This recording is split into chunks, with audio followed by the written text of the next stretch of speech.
Okay, so the first question is from Akash. He said, my dilemma is I'm scared of looking stupid in front of others. When I do something wrong in something and people look at it and voice their opinions, they usually come out as, oh, that was a stupid move, or why did you think that you should have done insert action? And when I try to do something in front of others, I get heavy anxiety that people would make fun of me for doing something wrong. Even in such jokes where I got some part of the information wrong, my friends or peers laugh at me and make fun of me for doing it, and it lowers my self-esteem. First of all, shout out to Akash. Akash is a real one. He's been supporting my channel for a very long time now. But I definitely relate to everything that you're saying there. I feel like nobody likes to be judged for failing because it kind of opens up the door to the insecurities that you usually have hidden from yourself. So you have to understand that when people judge you like that, and it bothers you to that extent that you're thinking about it, months or years later, you probably have deeply rooted insecurities that you need to work on. And the reason why I say this is because I'm the same way. I can literally remember times from like years back that people said things that they probably forgot about by now. I'm sure they forgot about them by now. But, it still bothers me. It still keeps me up at night because of the things that they said. And obviously, when people say these things, they don't really mean to do that type of damage to you, or at least they shouldn't have that intention. If they do have that intention, if they're just trying to tear you down, then you need to cut those people off completely, because somebody who's trying to tear you down will tear you down eventually, no matter how strong you are mentally. But I feel like the only way to really get past that is you have to accept yourself first. Okay, you have to be willing to accept yourself, including your failures, your mistakes, all the parts of yourself that you do not want to accept. I noticed that with me doing YouTube, for example. I'm a pretty big perfectionist. I'm a very big perfectionist. And that's why you see a lot of cuts in my videos. I don't like to show my mistakes because subconsciously there's a part of me that feels like people are going to judge me for every little mistake that I make. And sometimes that does happen, and it'll eat at me. But at the end of the day, I need to learn to use that as an opportunity to become more secure within myself, to where those things don't really bother me anymore. And I would recommend you do the same thing. But like I said, if those people are always doing that and they're never giving you any type of positive energy at all, they're probably not your friends, and you need to cut them off. You need to leave them alone. You need to cut that toxicity out of your life and elevate yourself beyond that, because nobody should be subjected to that type of negativity 24/7. The next question is from Black Hammer. He said, I'm usually an introvert, but I want more friendships, so I don't know if I should get out of my comfort zone and be more social or just stay where I'm comfortable. Okay, Black Hammer. Once again, I relate to you. I relate to you quite a bit with that. I am as introverted as it gets. Okay, I am a very, very big introvert. And because of that, I've pretty much had the same group of friends since like 5th grade. Okay, and I'm 20 years old now, so we're talking like half of my life. So, I'm not the best when it comes to making new friends like that.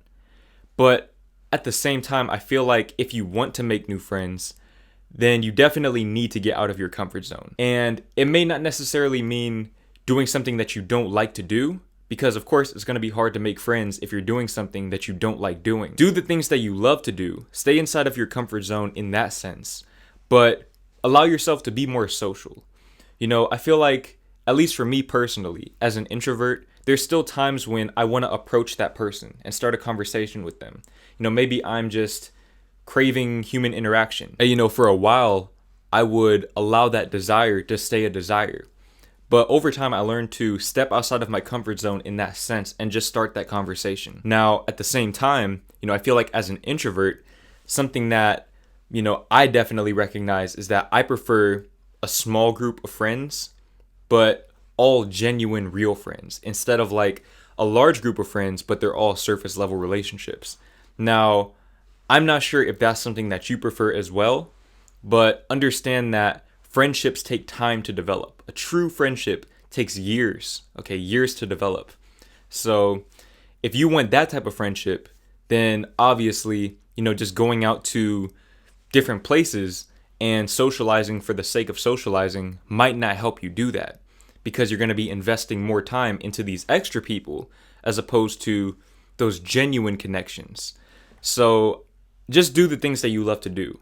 Do the things that you love to do and allow yourself to socialize. Get outside of your comfort zone by talking to the people that do the things that you love to do as well. The next question is from Poetry Writer 00. He said, I'm having a hard time forgiving myself for jerking on Discord for so long and just lusting over women. Okay, Poetry Writer. I feel like, a big misconception with NoFap is that you're supposed to stop focusing on women.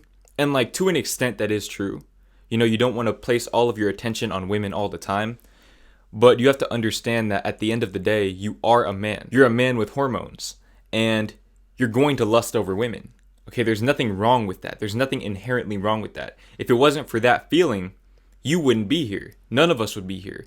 The human race would be extinct by now. So understand that that's not an inherently bad feeling, but it depends on what you do with that feeling. And at the end of the day, that's a decision that you're going to have to make for yourself. But understand that lusting over women, that's not a bad thing. Now, as far as self-forgiveness goes, like I said, if you just accept the fact that that feeling is normal and you never hold that against yourself, that should definitely get you a long way as far as forgiveness goes. But at the same time, just like I told Akash, it's all about accepting yourself. Okay, you have to accept yourself, good, bad, and ugly. All of it. All of your mistakes, all of your failures, all of your defeats. You have to learn to accept all of that just as much as you accept the best parts of yourself. That's where forgiveness comes from. It's not from, improving. Improving comes from forgiveness. Okay, a lot of people get that confused and they wonder why they find themselves in those cycles. You have to forgive yourself first as you are. And then you can improve based on that foundation of forgiveness and self-love that you've created. The next question is from Lil Dookie Stain, once again. Ever since like day 3 of NoFap, I've been having trouble with sleep. Any tips? Okay, that is definitely normal. That's definitely normal, and it's something that I myself need to talk about more. You are going to have a lot more energy on NoFap. Okay, and a lot of that is just biological. When you don't release like that and your body is used to releasing, biologically, your body's wondering why you're not releasing. And it's going to give you more energy and more confidence to go talk to more women so that you can find a way to release. That's just from a biological perspective. It is perfectly normal to have more energy. Now, the key to NoFap is you have to find a place to transmute that energy. Otherwise, you're going to have sleepless nights. Just find some way to get rid of that energy, and you should find yourself sleeping very good by the end of the day. The next question is from Masai Kage 11. I'm pretty sure I mispronounced that, and I apologize, but he said, how can I stop those random thoughts that come in my head at the most random times? Like I could be doing literally anything, and my mind goes, hey, remember that dumb thing you did 5 years ago? Okay, Masai Kage, I think that aligns very well with what I told Akash. You need to forgive yourself for doing the things that you've done. A lot of times people mistake forgiveness for suppression. Okay, they suppress those feelings of regret. They try to ignore their failures as opposed to acknowledging them and loving themselves for those failures, allowing themselves to grow from those failures. If you try to suppress those failures and just sweep them under the rug, they'll continue to resurface over and over and over again. And that's a big thing that I try to cover on my channel, is allowing yourself to grow from your low points as opposed to ignoring your low points. You don't want to suppress your feelings. They'll always resurface. They will always find a way back into your head at the most inconvenient times. And it could definitely affect you in the worst possible ways. That's where depression comes from, anxiety, all of those things. They usually stem from the suppression of feelings. So allow yourself to acknowledge whatever it is that you're still thinking about years later, and forgive yourself for those things. Also, understand that you can't change the past, but you can change your perception of the past. And as a result, you can change your future, because your perception of your reality is what shapes your reality. The next question is from XLAZZIC. I don't know how to pronounce your name, bro. But He said, I have this dilemma where most of my friends, I can't talk to them emotional or for real without them making some sort of joke. And I have this one friend where I told him I was in nofap, and I know he's just joking when he says, you can't nut, and but it's getting on my nerves now. Also, I'm just constantly thinking about my ex when I know I should just move on and be on good terms with her. But I tried my best to move on by deleting all my social media. And just recently, I talked to her to see if I was in good terms with her. And she told me she always had a grudge on me and thought I was fake. Also, I recently been trying to tell my parents that I don't believe in God, but I have no way to tell them because they'll just think of me differently. And I don't know if I should get a girlfriend if we come back to school in real life. Okay, that's a very loaded question. That's like 4 questions in one. So I'm gonna just go one by one. The first one, having friends that are emotionally unavailable. I'm gonna keep it real with you, bro. You need to find new friends. If you can't be vulnerable with your friends, they're not friends. Those are associates. Those are people who are surface level friends. You have to understand that those feelings that you have are a part of you. And if your friends can't accept that part of you, they can't accept you as a person. Now, like I said earlier, just because they do this doesn't mean that they're trying to make you feel bad, but it sounds to me like they need to work on themselves. They need to become more in touch with their emotions. Now, some people definitely cope with humor, and that might be what they're trying to do. They might be trying to make you feel better, but that's a call that you're going to have to make for yourself based on how much you know them and, your past with them and all of that. I can't make that call for you just because I don't know your friends that well, but just based on what I heard, just based on that little snippet, they don't sound like very good friends in my opinion. Now, as far as your ex goes, if she said you're fake and all of that, bro, let her go. Forget about being on good terms with her.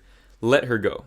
Let her go to the streets. If you try to hold on to your ex, then you might be preventing yourself from meeting the person that's actually meant for you. And I guess that answers your last question as well. If you let go of your ex and you meet somebody new in school, go for it. There's no reason not to. It's not about if you should or shouldn't get a girlfriend. That's never a question. It's more about if that opportunity will present itself to you. And if it does, jump on it. But at the same time, even if that opportunity presents itself, if you're still trying to hold on to your ex, you might not recognize the opportunity. You might miss the door that's open because you're trying to open the door that's locked. So let go of your ex. Okay, let go of her. Don't try to convince her that, you aren't fake or anything like that. Let her think what she wants to think and move on and find you somebody who will appreciate you for who you are.